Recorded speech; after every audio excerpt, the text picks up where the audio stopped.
Eu acho que ao longo dessa semana, desde o primeiro dia, foram colocadas uma série de questões que, com certeza, ajudaram vocês a entenderem que tipo de relações que esse termo globalização pode, de certa maneira, determinar, que tipo de relações ou fenômenos que esse termo pode representar. Hoje, à noite, encerrando a semana, nós vamos ter uma conferência debate com o professor Marcos Fábio Martins de Oliveira. O Marcos Fábio é economista, professor da Unimontes, ele é mestre pela Universidade de São Paulo e é doutorando também na Universidade de São Paulo. É um professor que tem uma atuação muito conhecida dentro da universidade, fora da universidade. Hoje o tema do Marcos Fábio vai ser uma questão, uma indagação: globalização ou imperialismo? É uma pergunta que foi colocada.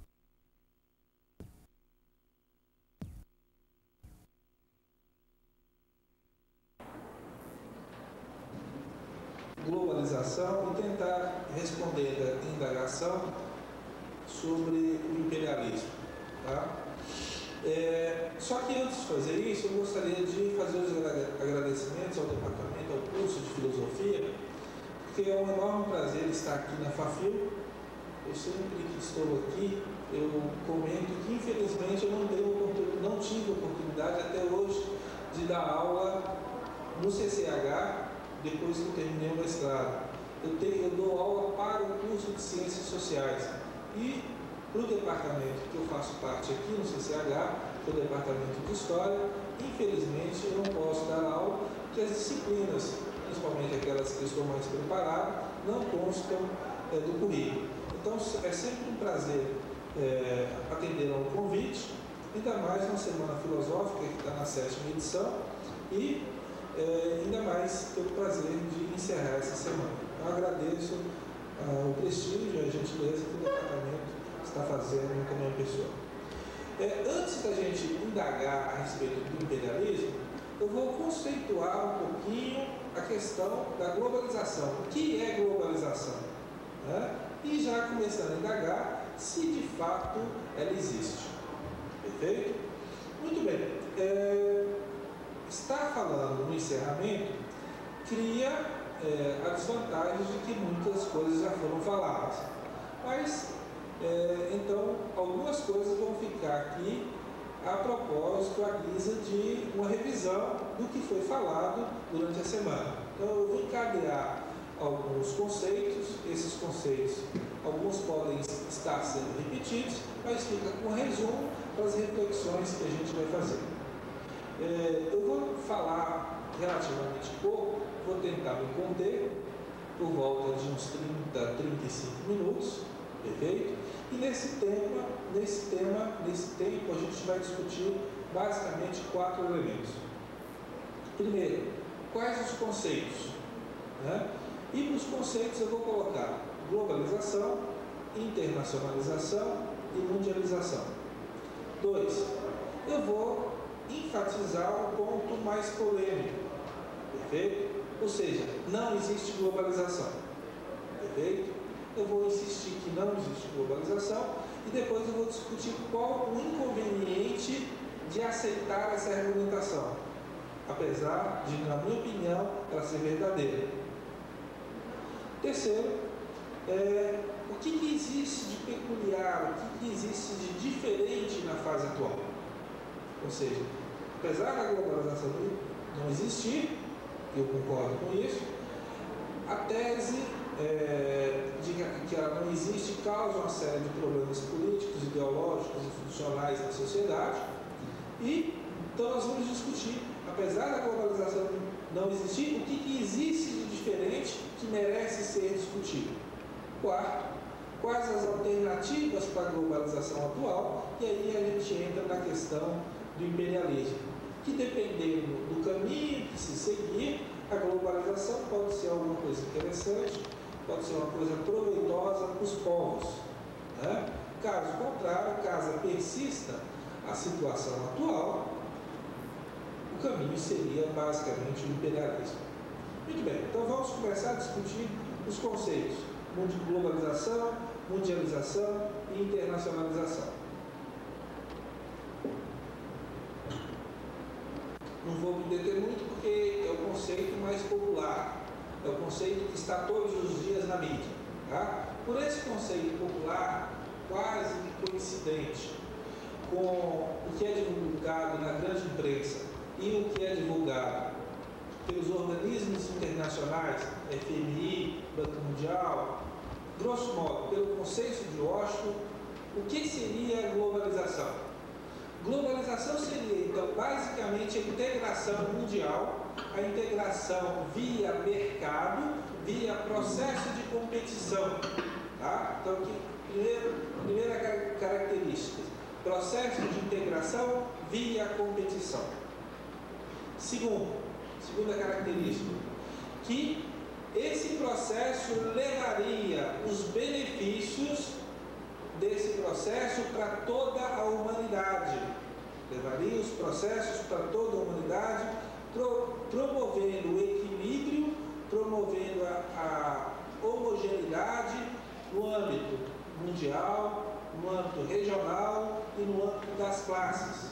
Ou seja, aquilo que o socialismo não conseguiu realizar, a globalização está prometendo. Obviamente não na igualdade, mas no sentido de uma convergência.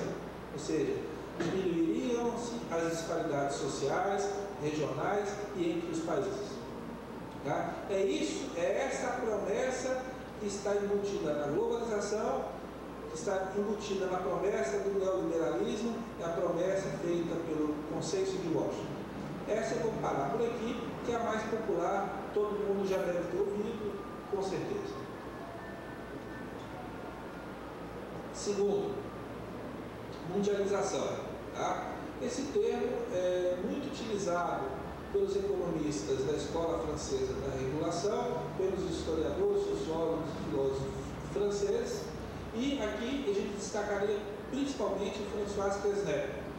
E ele concebeu um outro conceito. Que outro conceito? Mundialização. Tá? E não é simplesmente uma troca de globalização para mundialização. Existe uma diferença não apenas nominal, mas conceitual profunda. Tá? Os franceses fazem questão de chamar isso de mundialização do capital. Perfeito? Esse do capital não é simplesmente um adjetivo, é uma composição significativa do conceito. Tá? O que os franceses, como que eles entendem o processo atual? Tá? Eles entendem que o processo atual é um processo de integração. Perfeito? Ou seja, há um processo de integração acelerado na economia mundial e esse processo tenderia a ser mais ou menos irreversível, assim como a globalização acredita, na irreversibilidade desse processo. Só que, ao contrário dos defensores do primeiro conceito, os franceses entendem que a mundialização é excludente por natureza, excludente do ponto de vista social, excludente do ponto de vista regional e excludente do ponto de vista da competição entre os países. O que estaria acontecendo seria um alargamento do fosso entre as diferenças, em vez de uma convergência, uma divergência cada vez maior. Em suma, um processo de concentração de renda brutal como jamais visto na humanidade. Ou seja, eles concordam que existe esse processo de integração, só que enxergam esse processo não como algo benéfico para a humanidade, e sim como algo benéfico tão e somente de interesse do capital. Há um processo de integração que beneficia o capital. É para o capital e pelo capital que está sendo feito o processo de integração. Então eles chamam isso de mundialização do capital. E terceiro, algumas pessoas que chamam esse processo de internacionalização. Tá? Quem chama esse processo de internacionalização, principalmente os americanos Rich e Thompson no Brasil essa corrente é representada pelo Paulo Nogueira Batista Júnior, eles entendem, eles negam que exista qualquer globalização ou processo de mundialização. Eles acreditam que não há integração. Tá? Alguém fala, mas seria possível negar a realidade que está havendo um processo de integração? Eles não negam isso, tá, gente? As transformações são visíveis, são ululantes. O que eles negam é que exista uma tendência inexorável ao processo de integração. Quem defende a tese da internacionalização diz que atualmente se vive um processo de integração à semelhança do que ocorreu em várias etapas da história da humanidade pós-revolução industrial. Seriam ciclos de processo de integração e processos de fechamento, processos de abertura comercial e processos de levantamento de barreiras comerciais. Ou seja, não existe uma tendência inexorável ao processo de abertura e de integração. É nesse sentido, e tão somente nesse sentido, que eles estão reafirmando a questão de que a globalização não existe e esse período deveria ser chamado de internacionalização. Resumindo, teríamos então 3 posições claramente marcadas. 1. A globalização é um fato e indica exatamente aquilo que o termo dá a entender. A extensão para todos os cantos do planeta das virtudes, em princípio universais, da economia de mercado. 2. A globalização é um fato, mas extremamente perversa, pois excludente e concentradora. E sendo assim, é melhor chamá-la de mundialização do capital, já que é fundamentalmente para o capital que as fronteiras, regulações e entraves nacionais deixaram de ter importância. 3. A globalização não existe. O que existe hoje é uma tendência maior agora do que na etapa anterior de internacionalização da economia. Muito bem, feitos esses 3 conceitos, então basicamente eu vou detalhar um pouquinho mais o terceiro, que é o menos usual. Ok? Muito bem, eu disse então que aqui se trata não de negar as transformações, mas entender as transformações dentro de uma perspectiva histórica e dentro de uma perspectiva cíclica, de que não existe uma tendência inexorável ao processo de integração. Tá? Basicamente, essa divergência se deve à série histórica que é utilizada para a globalização. Tá? Quem acredita em globalização e quem acredita em internacionalização, basicamente está pegando as séries históricas econômicas a partir de 1945. Se nós fôssemos traçar um gráfico do processo de integração, nós teríamos, a partir de 1945, um processo de integração contínuo, ou seja, ano após ano, o processo de integração da economia é cada vez maior. Mas, se ao invés de usarmos a série histórica 1945 e nós olharmos do século XIX, nós vamos perceber que todos os indicadores de abertura são menores hoje do que no final do século XIX. Ou seja, o que nós tivemos foi um processo de abertura econômica ao longo de todo o século XIX, do final do século XIX em diante, particularmente após a Primeira Guerra Mundial, uma tendência ao fechamento cada vez maior, onde o ponto de maior fechamento é o final da Segunda Guerra Mundial, e a partir daí uma abertura. Então nós teríamos uma onda cíclica. Tá? E essas pessoas destacam que, ao atingir os mesmos patamares no final do século XIX, hoje nós começamos a ter uma tendência ao fechamento. Portanto, nada está garantido de que as aberturas continuarão no ritmo e na direção que tem seguido até o momento. Quem defende isso, essa tese é de Rhys Thompson, e no caso do Brasil, Paulo Nogueira Batista Júnior. Só para a gente argumentar um pouquinho mais, vamos citar algumas séries históricas do que está acontecendo. Tá? Integração de mercados e formação de áreas de preço. Tá? A gente imagina que hoje os preços são muito... nós sabemos o preço de um produto internacional hoje. Ficamos sabendo pela internet, pela televisão. E a gente acha que isso é uma grande novidade. Só que, se vocês forem olhar na Bolsa de Valores, aquilo que efetivamente é transacionado, é comercializado no âmbito mundial, tá?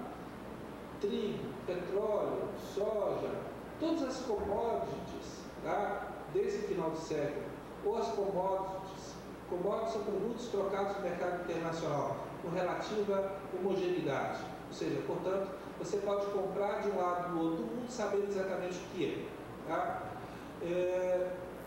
Desde a invenção do telégrafo e do teletipo, tá? As pessoas que tinham dinheiro sabiam o preço dos produtos internacionais em tempo real.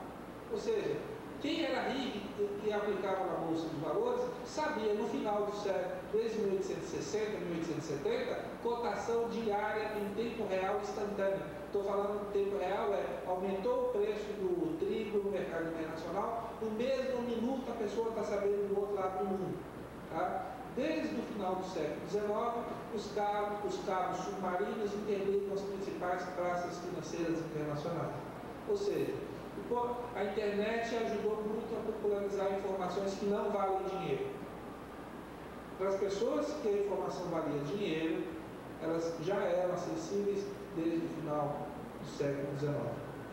E a integração do mercado é muito menor do que era.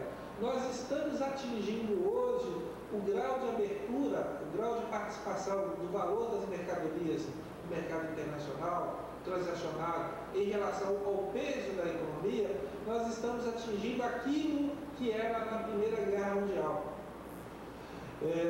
A relação exportações e PIB era de 13% em 1912, o mesmo percentual da agora. Os investimentos estrangeiros diretos, hoje está por volta de 9%, 9,7%. Em 1913 era 9%, mesmo índice praticamente. O capital internacional, que a gente fala hoje, o capital internacional está cada vez mais livre. No final do século XIX, início do século XX, não existia qualquer restrição. Você podia pegar todo o dinheiro, colocar dentro de uma mala e viajar para qualquer lugar do mundo. Não existia restrição à mobilidade do dinheiro. A gente fala que hoje nós temos que abrir um parênteses no Henry Thompson, falando que o Brasil tem que abrir economia e nós temos que não taxar o capital estrangeiro. O Brasil está taxando zero o capital estrangeiro. O Japão taxa em 16%. Estados Unidos e Europa, mais ou menos a mesma coisa. Ou seja, as restrições são menores do que há 10, 20, 30, 40 anos atrás. Mas nada se compara ao final do século XIX. Os estoques de capital do exterior, a gente tem que comparar países relativamente iguais.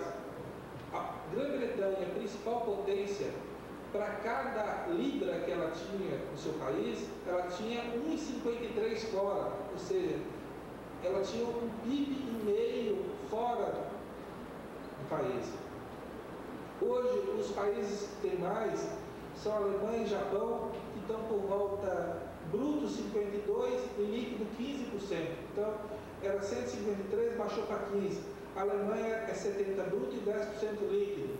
Ou seja, abaixou de 153 para 10%. As duas principais potências que têm capital no exterior, no estoque líquido, Japão e Alemanha, nada se compara à Grã-Bretanha. Quando a gente pensa em mobilidade de integração, a gente tem que lembrar que quais são os fatores de produção. A terra é imóvel por natureza, exceto os minerais, que se transaciona. O capital é um fator importante, mas o principal fator de produção continua sendo a mão de obra. Tá? E quem daqui, se quiser, pode ir trabalhar nos Estados Unidos? Pega as fábricas de Montes Claros, pega os desempregados de Montes Claros, enche o navio e vai para os Estados Unidos e para a Europa. fazer igual os europeus fizeram no início do século. A cada dia que passa, as fronteiras caem o muro de Berlim e as fronteiras entre México e Estados Unidos, a fronteira do Rio Grande, é policiada por radar, cachorro, a cerca cada vez maior, satélites e helicópteros. Ou seja, cadê a integração se o principal fator de produção, a mão de obra, é impedida de se mobilizar, de se movimentar? No século XIX não havia essas restrições. O Brasil é um exemplo claro de receptividade. Ou seja, para Rice Thompson e para Paulo Nogueira,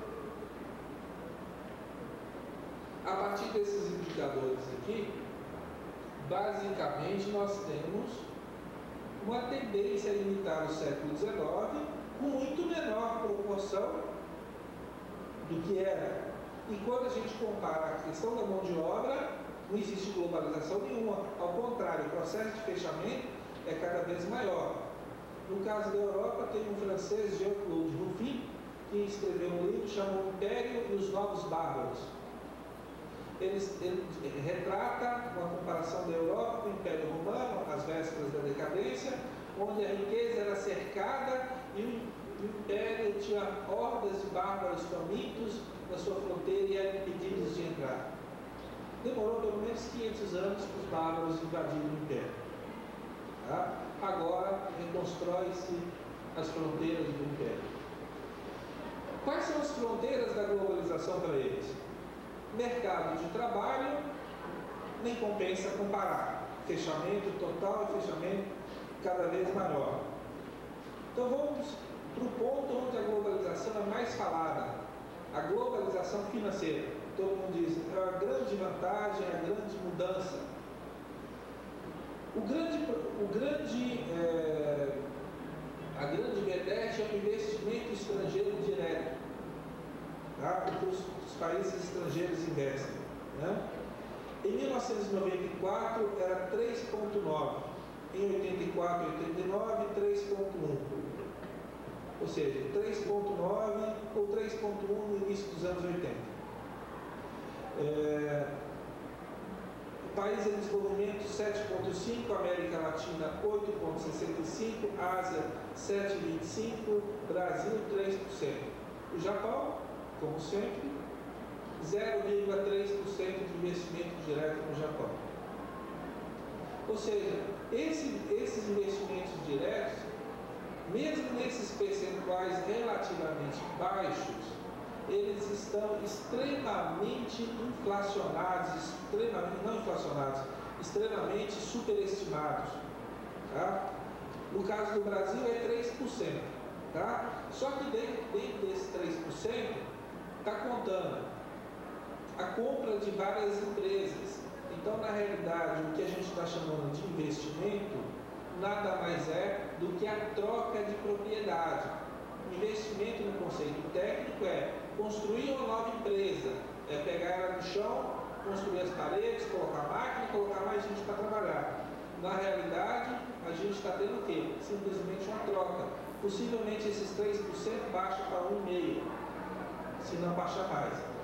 Ou seja, a gente está falando o tempo inteiro da importância da globalização, nós estamos o tempo inteiro falando da importância dos investimentos estrangeiros diretos e nós sacrificamos 98,5% da nossa economia para atrair 1,5%. Ou seja, você mata 98,5% em troca de 1,5%, em troca de uma ilusão, que nos dizem que a globalização é a coisa mais importante. As decisões dos investimentos são decisões extremamente nacionais. Os fundos de pensão são dos trabalhadores dos países desenvolvidos e eles não vão criar empresas em países desenvolvidos para competir com as empresas do Brasil. Os trabalhadores da indústria automobilística americana vão apoiar as empresas de bandeira americana. Os japoneses vão defender as empresas japonesas, os europeus vão defender as empresas japonesas. É lógico que eles vão apoiar se criem multinacionais fora das suas bases, para que eles possam capturar uma maior rentabilidade também nesses países. Mas jamais uma filial vai enfrentar a matriz, não tem lógica nenhuma. Primeiro, porque a própria matriz não vai deixar que isso aconteça. Segundo, porque os proprietários das matrizes, os trabalhadores dos países desenvolvidos, não vão aceitar esse aspecto. Muito bem, por essas argumentações, a globalização, tal como ela é conhecida, ela não existe. Lembrando aqui que se trata o tempo inteiro de uma tendência ao processo de integração. Tá? Mas se ela não existe, por que ela é tão citada no Brasil e em alguns outros países? Tá? Basicamente porque ela ajuda a mascarar a realidade, ela ajuda a esconder a realidade e ajuda a esconder a responsabilidade pelas ações e decisões de cada governante. Ou seja, eu escondo o meu fracasso dizendo que o que aconteceu não é minha culpa, o que me aconteceu foi um fator externo tão forte, que eu não poderia enfrentar. Acontece que a gente tem que lembrar, só para abrir uns parênteses, que é alegada a globalização causa desemprego no Brasil. Mas no mesmo momento, supostamente, de globalização, é comentado que nunca houve tanto emprego nos Estados Unidos, que eles estão em pleno emprego. Como que a globalização pode gerar desemprego aqui e um emprego lá? Portanto, é alguma coisa outra que não a globalização que faz que aconteça desemprego aqui e emprego lá. Ou seja, são as opções que a gente toma no dia a dia, as opções políticas que cada país toma, é que vai ditar o rumo desse país. Então a globalização é tão divulgada porque ela serve de álibi para as fracassadas políticas, ou, uma versão menos otimista, ela serve para esconder os interesses escusos de alguns governantes de determinados países. Ou seja, em prol, em nome de alguma coisa que não pode ser enunciada, de alguns interesses que não podem ser enunciados, você diz que está fazendo tudo em função da globalização, porque não há opção. Em resumo, para Richard Thompson, globalização é um mito. Países e estados nacionais não estão indefesos. O fascínio pela globalização é o reflexo do estado de prostração mental e desarmamento intelectual que se encontram em países como o Brasil. Muito bem, apesar de eu concordar com tudo isso, tá? Por que é inconveniente que a gente não discuta a globalização, não dizendo o termo globalização ou mundialização, mas procurando entender o que está acontecendo? Tá? É importante a gente discutir, porque é importante a gente apontar que há soluções e há alternativas. Porque, só lembro aqui, qual o perigo de negar a tese da globalização? Tá? Ainda que a partir dela, da tese da negação da globalização, se torne mais fácil criticar a irresponsabilidade e ou omissão de determinados governos, parece-me também temeroso, algo como tapar o sol com a peneira, negar a força das mudanças em curso e a inequívoca transformação das condições objetivas de cada economia nacional, em particular que elas acarretam. Em outras palavras, enquanto se fica insistindo que a globalização é pura criação de ideólogos, a força dessas ideias pode ir na surdina, fazendo seu papel e ultimando as transformações da realidade ela mesma. Em determinado momento, essas ideias puras ter-se-ão se metamorfoseado para o bem ou para o mal em realidade concreta. E aí não será mais possível negá-las. Muito bem. Então, a partir daí, dá um trabalho maior. A gente tem que descobrir quais são as peculiaridades da fase atual. Quais seriam peculiaridades, as estruturas e as transformações, as rupturas da fase atual. Então, em vez de a gente perceber a continuidade, tá? Se a gente pegar aquela série histórica de 1945 até 1980, 1990, em vez de a gente preocupar com o que está continuando, que é o processo de abertura, que é inexorável, que é incontestável que esteja acontecendo, inexorável na tendência, não acredito, mas esse grau de abertura, em vez de a gente ficar discutindo isso, vamos discutir o que está acontecendo a partir dos anos 80 e 90, que é diferente. Em vez de a gente se preocupar com a continuidade, vamos observar as rupturas, que elas são muito mais ricas. Em vez de a gente ficar discutindo o fenômeno na aparência, vamos discutir o fenômeno na essência. Muito bem. Basicamente, a gente vai ter 3 rupturas. Uma quanto à fração do capital, uma quanto aos grupos sociais e um terceiro quanto à questão do espaço. Tá? Quanto às frações do capital, nós temos na fase atual uma financeirização do processo econômico. O que é isso? É um processo de ruptura da riqueza associada à produção. Hoje a riqueza cada vez mais se associa à circulação do próprio dinheiro, da circulação do próprio capital. Por conseguinte, a gente entra na segunda fase, que a partir daí nós não temos que ter crescimento. Tá? E qual o impacto disso nos grupos sociais?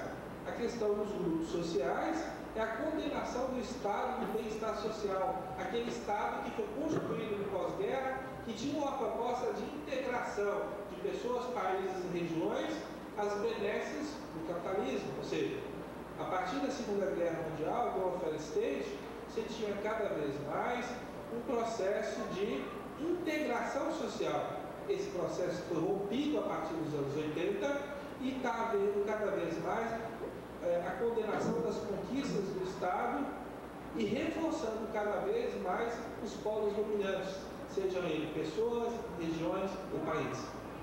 Por fim, como consequência disso, os espaços nacionais, regionais, locais, é uma perda cada vez maior de autonomia, ou seja, as coisas estão ficando cada vez mais difíceis para cada unidade espacial, ou seja, para cada região, país ou localidade, as opções estão se estreitando, as opções estão sendo fechadas.